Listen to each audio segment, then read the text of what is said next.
that this occurred on Friday, so that our disconnection was over a weekend while we were trying to sort this out, so it didn't disrupt the business as much as it would have otherwise. Because as most companies, we rely on the internet for a lot of things, including email, working with customers, working with vendors, working with partners. The internet is a big part of our business. And we can't stay disconnected from it for very long without starting to impact the ability of the business to operate. We collected copies of the suspicious email and the malware, provided them to NISCC, that's the National Infrastructure Security Coordination Center in the UK. That's the equivalent of our DHS here, okay, for the UK. And to our AV providers to try to look at the email and analyze the malware and see what they could come up with, so we could actually see exactly how it was working and what we could do to prevent it or to clean it up. And we also took some of the client devices that had been infected, and we did forensics analysis on those.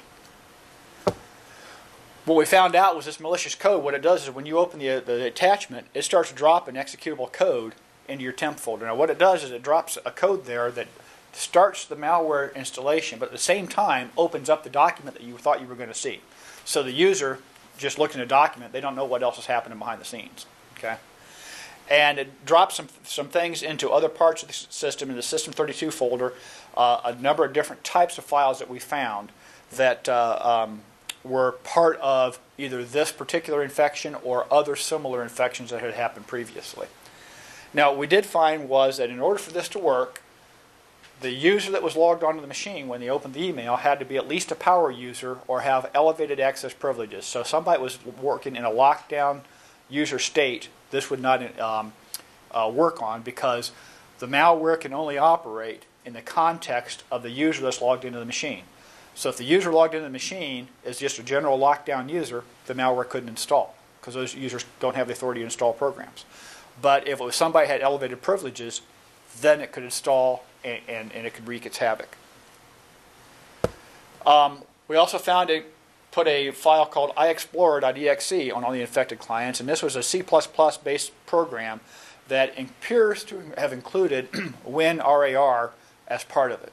And what we found was happening was that the WinRAR was being used extensively to compress and encrypt data that was being sent back out again. And we found a number of other files also on there. At the bottom here you can see how the files were constructed for dissemination back to the perpetrator, in that it would come up and it would have some type of a number, like in this case BK2X part with some integer, 1, 2, 3, 4, 5, 6, 7, whatever it may be, .tmp. And what we found was that each of these files was about 500 megabytes when you would find them, and that's what it would transmit back to IP addresses back in China. Now, this is what the malware was capable of. And if you look through that list, it's pretty scary, because basically it's got complete control of the machine.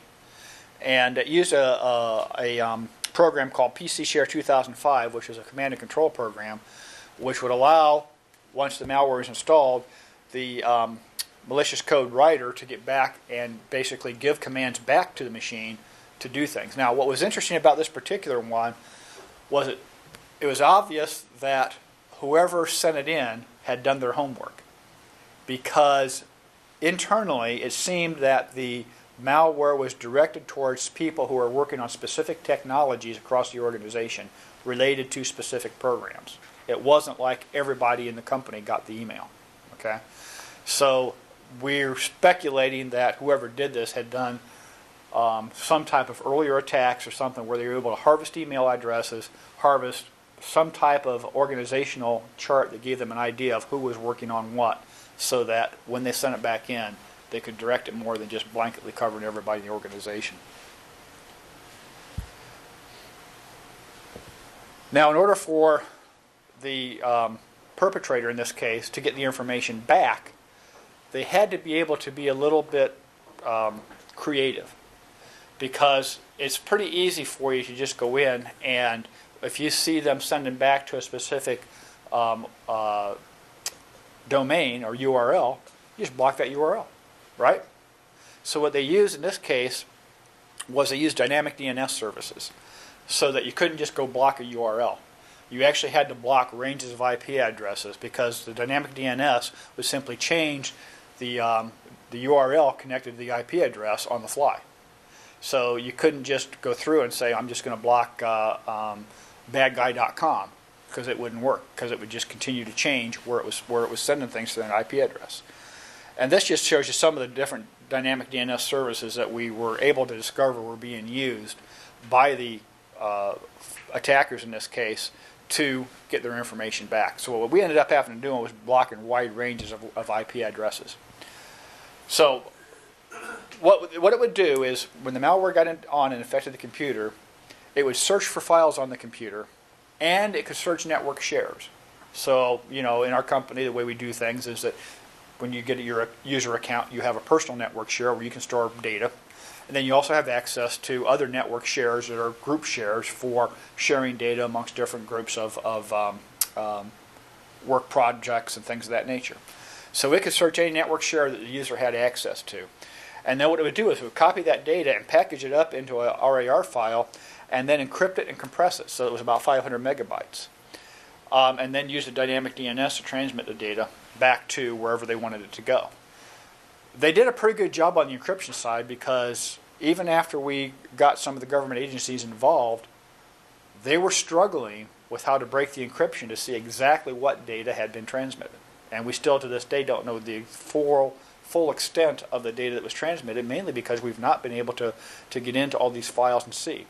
We can speculate based on who we know got infected and what access permissions we know they had, but we can't say for sure that everything or nothing of that went. Okay. So what did we do to recover and prevent this from continuing on? We had to block a wide range of the Asian IP address space. Okay, and I mean a wide range of it. And we would not allow any email to come in from those IP addresses. We would not allow users to go out to websites associated with those IP addresses, etc. Now this caused some problem, because we have customers in this region of the world that we provide support to. We have suppliers, and we still need to be able to communicate with them. And so what we had to do is we had to set up a whitelisting process so that the business units could identify to us specific customers, specific suppliers, specific organizations they needed to deal with, so that we could open up specifically to their IP address or their domain, whether we wanted to receive email or be able to communicate with them. Now, where we've gotten into some struggles, and we're still trying to deal with this, is that in China, even some of the regulatory agencies use the equivalent of Yahoo for their email. Well, that's a problem, because we can't open up a specific address within that domain. It's an all or nothing. So either we can't communicate with them, or we do the equivalent of open up Chinese Yahoo for anybody that wants to send us something. So we're still trying to deal with how we're going to manage that particular situation.